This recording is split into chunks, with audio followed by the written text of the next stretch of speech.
The leaders of the community of Latin American Caribbean states held an extraordinary virtual meeting and condemned the assault on the Mexican embassy in Quito. In Colombia, Brazilian President Lula Silva arrived in the capital to meet with his counterpart Gustavo Petro and make progress in bilateral cooperation. And in Palestine, the Israeli occupation army committed 6 massacres against Gazan families, killing 56 people and injuring 89 others.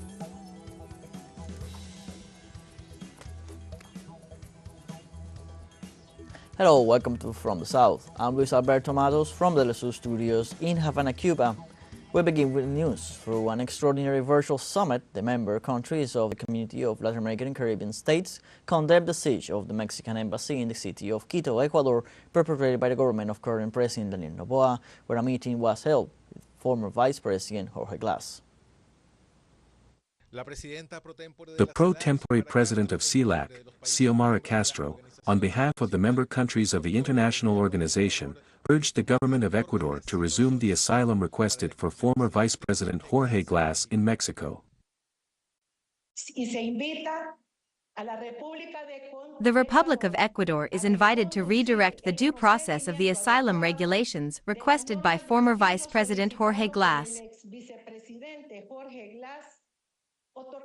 granting the safeguard required by the United Mexican States, thus initiating the normalization of relations between both states. We reiterate our commitment to consolidate our community of Latin America and the Caribbean as a zone of peace.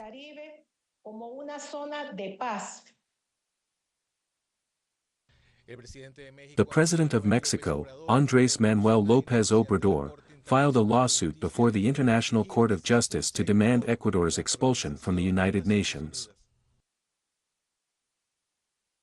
Interpusimos una denuncia en la Corte Internacional de Justicia. We filed a complaint with the International Court of Justice to request 2 things. First, that Ecuador be expelled from the United Nations until it pronounces itself for the non-repetition of this shameful act.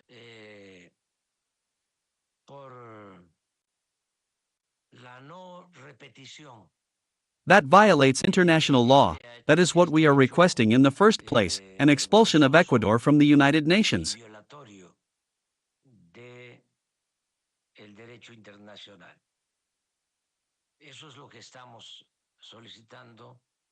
Until there is an apology.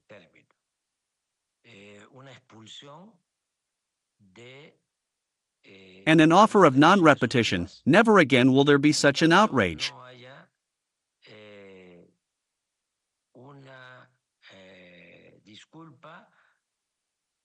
As the one that has brought us here together.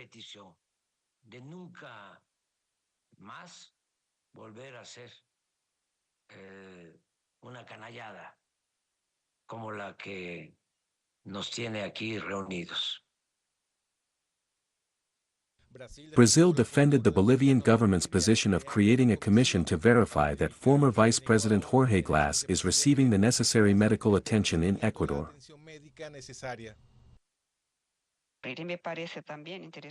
I also find interesting the Bolivian proposal to form an integrated commission of the CELAC countries to support the Ecuadorian government to better understand the health situation of former Vice President Glass.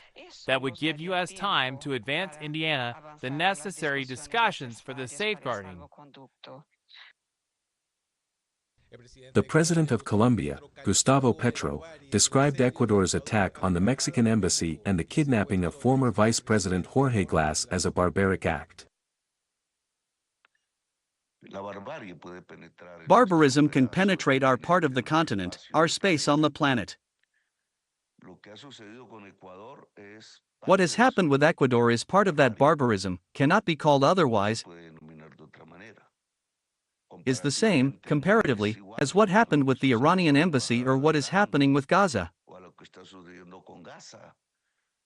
In view of the violation of the Vienna Agreement due to the attack on the diplomatic headquarters in the city of Quito, the president of Venezuela, Nicolas Maduro, ordered the closure of his country's embassy and consulates in Ecuador. The actions ordered by the Ecuadorian government are considered criminal and in violation of international law. More than 10 days after the assault on the Mexican embassy, Ecuadorian President Daniel Noboa has not pronounced himself on this event.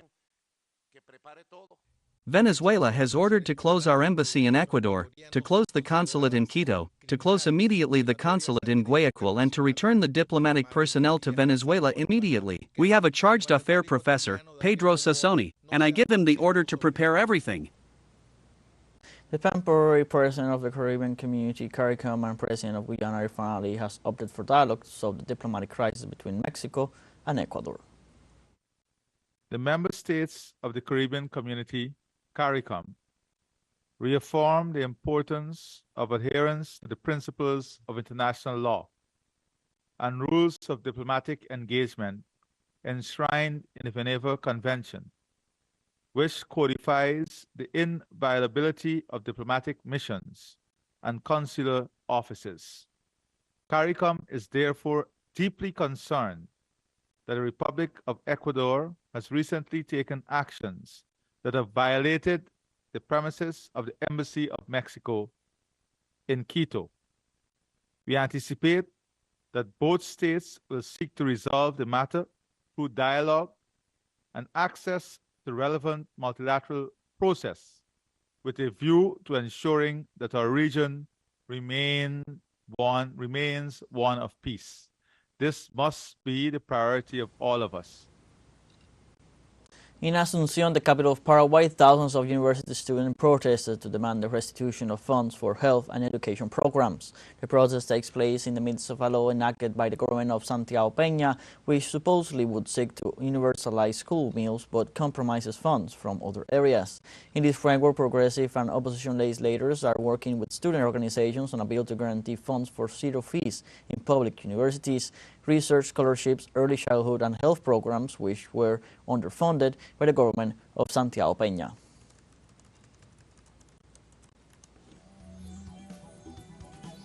Let's now take a short break, but remember you can join us on TikTok at teleSUR English, where you'll find news in different formats, news updates, and much more. Those stories coming up. Stay with us.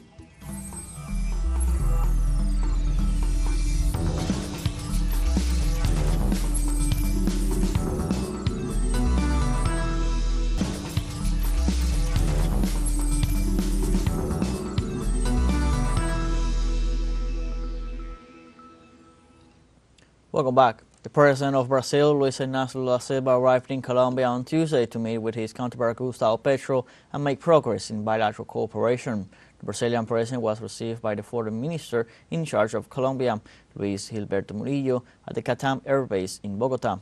Lula da Silva travels accompanied by his foreign minister Mauro Vieira and by high-level governmental delegation. On Wednesday will take place a meeting between Lula and Petro in which they plan to talk about bilateral trade, investments, Amazon cooperation, family agriculture and measures to fight hunger, among other topics.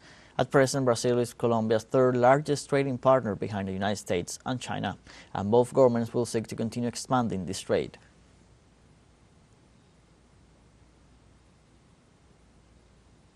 The Attorney General of Venezuela, Tarek William Saab, reported on the advances in the investigation into the assassination attempt against President Nicolas Maduro on March 25th. The Venezuelan prosecutor denounced the various destabilization attempts against the nation in what he considered a part of an ongoing conspiracy. In this regard, Saab pointed out that 2 individuals carrying weapons ended up arrested in the surroundings of the National Electoral Council, where the president would register his candidacy. The Attorney General detailed that the detainees confessed being members of the political group Pente Venezuela and were paid to execute a plan that sought to promote violent actions, cause commotion in the population, and sabotage the elections. Always the alibi, as they themselves have revealed with their cowardly spokesman outside of Venezuela. The alibi is to simulate that they are participating in an electoral event, but from there, to promote violent actions, criminal actions, insurrectional actions that threaten the Republican peace, against the rule of law of the country. The Attorney General of Venezuela, Tarek William Saab, pointed out that Jerry Hostos confessed that he was trained in the use of firearms in order to carry out destabilizing actions and attack demonstrators accompanying the caravan of President Nicolás Maduro. He declares that in February 2024, Rojas summons him and Carlos Castillo to the old Caracas-La Guaira highway, where they received training in the use of firearms and Molotov cocktails, again with the purpose of generating sabotage. He relates what was carried out on March 25th, guided by whom? Carlos Julio Rojas, following instructions and orders from the head of the unnamed sect. Refers that the presence of people with cell phones and cameras was arranged in strategic places to record the action, and that once they took out their weapons and began to shoot, they would be recorded and then spread the action in social networks. In Venezuela, the deadline for registering or updating data in the National Electoral Registry for the upcoming presidential elections in the country expired on Tuesday. Since March 18th, the National Electoral Council enabled 315 registration points throughout the national territory to attend to the voting population in Venezuela. Likewise, the electoral body detailed that the only requirement requested to process the inscriptions as new voters or to change the voting center was to present the current or expired laminated identity card. On July 28th, the South American country will hold its presidential elections. Authorities of the National Electoral Council of Venezuela received on Tuesday the members of the Electoral Observation Mission and their charged affairs of the European Union, this being their second meeting. The leaders of the Venezuelan electoral body received at the headquarters of the electoral power several members designated by the European Alliance who are in Venezuela to prepare the observation. Representatives of the Carter Center also attended the CNE headquarters, who will have their first meeting with Venezuelan authorities prior to the elections. The meetings are part of the agenda that the governing entity established with the foreign entities that will participate in the observation process during the presidential elections to be held on July 28th.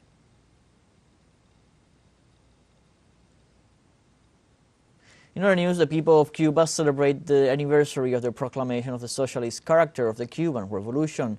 On April 16th, the Caribbean islands celebrate 63 years since the leader of the revolution, Fidel Castro, decreed the revolution as socialist after the Cuban fighters managed to expel the invading United States troops from Girón Beach. After more than 60 hours of combat, in the framework of this date, President Miguel Díaz-Canel attended together with high-level government representatives a commemorative act of the date that went down in national history as the Day of the Militiamen.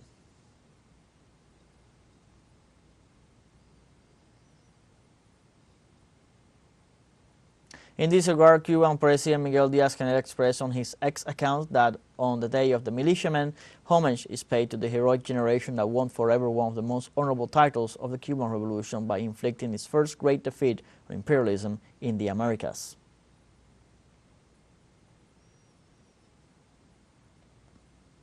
In Panama, citizens living in informal settlements marched demanding the government to stop the violent evictions. Demonstrators also requested the Panamanian state to obtain the documents to legalize the lands where some of them have been living for more than 2 decades.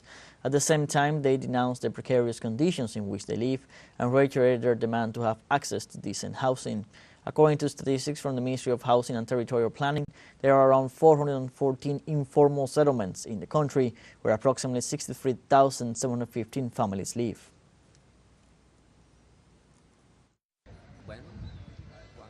Well, when there is an eviction, the whole community burns the house. They pass over the backhoe without caring if there is a living being inside. They don't care about anything practically when the eviction takes place. We have a fun short break coming up, but before we invite you to join our WhatsApp community for our English-speaking audience, you can scan the QR code on screen to join directly and share the link to reach more people. Constant news coverage of Latin America and the Caribbean as well as the rest of the world. Stay connected and informed with teleSUR. Fun short break, don't go away.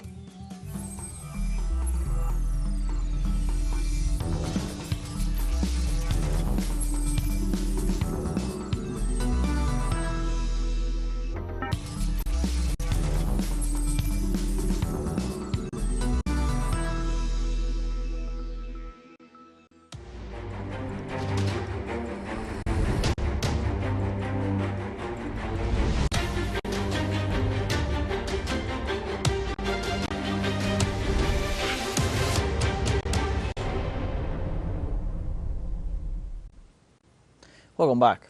Palestinian authorities denounced on Wednesday that in the last 24 hours, the Israeli occupation army committed 6 massacres against Gazan families, in which 56 people were killed and 89 were wounded. In this way, they indicated that within the bombardments of the Tel Aviv regimes against a house in the center of Rafah, 7 people were killed, among them 4 children.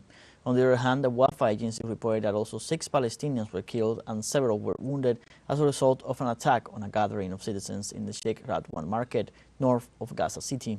On the 194th day of Israel's genocide in the Palestinian enclave, the death toll stands at 33,843 and the number of wounded exceeds 76,000, while thousands of corpses lie under rubble.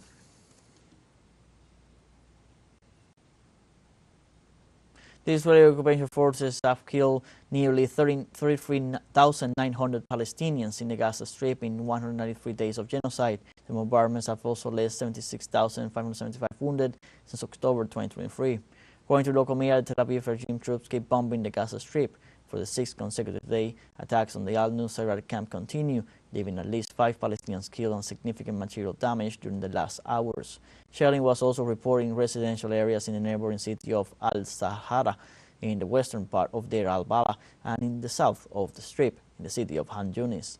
Meanwhile, in the north, in the town of Beit Hanun, the occupation forces detained dozens of young people who, according to testimonies, were forced to leave their shelters while artillery shells were fired at them.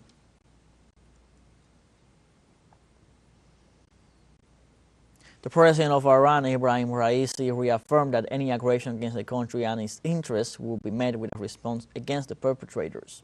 The Iranian leader, during a call with the Emir of Qatar, referred to the recent regional events, particularly the situation in the Gaza Strip, and insisted on the need to stop the Zionist crimes against the Palestinian citizens.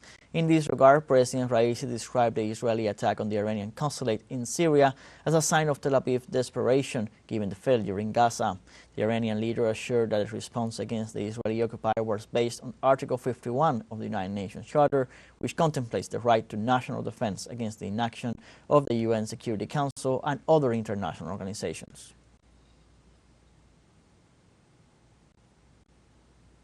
On Tuesday, the Copenhagen Stock Exchange building, the capital of Denmark, was engulfed in a fire which affected the roof and has already caused the collapse of its iconic spire, with no reports of casualties for the moment.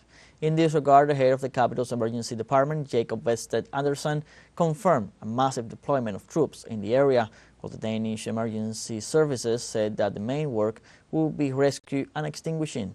The building, known in Danish as Borsen and whose construction was completed in 1640, is located near Christiansborg Palace, where the parliament is located, and is one of the country's main tourist attractions.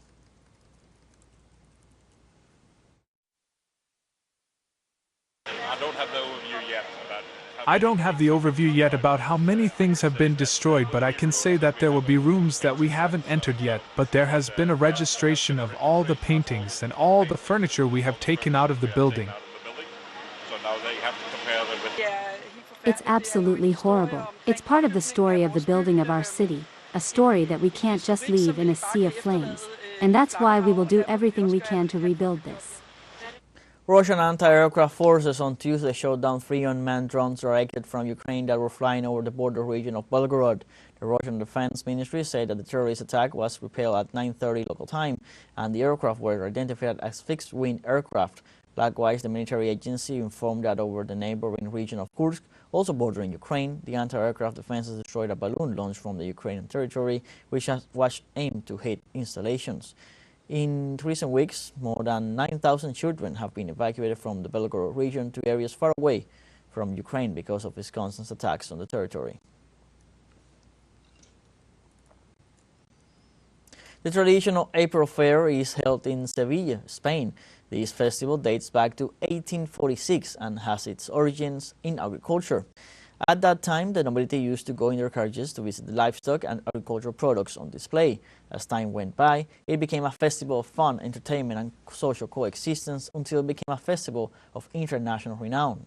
Unlike other traditional festivals, the Sevilla Fair does not have a fixed date in the calendar, since its celebration depends on the Holy Week. And although it is known as the Feast of April, it does not always fall in the 4th month of the year, although this year the dates coincide with its name.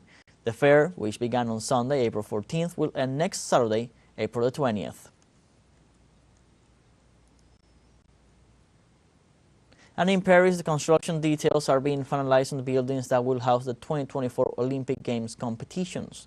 Closed for 3 years, the Grand Palais is one of the buildings being prepared to host the Olympic and Paralympic fencing and taekwondo competitions. The restoration work included the repainting of the entire metal surface of the building, the installation of new elevators, and the restoration of mosaics and sculptures. Space illuminated by light through a 17,500 SQM glass window has a surface area of 13,500 square meters with a dome rising 45 meters high. The central building with a length of 200 meters will be the space between chosen to install the tatamis and fencing tracks for the competition, which will start on July 27th. We have come to the end of this news brief. You can find these and many other stories on our website at telesurenglish.net. Also join us on social media, Facebook, X, Instagram, Telegram, and TikTok. For TeleSUR English, I'm Luis Alberto Matos. Thank you for watching.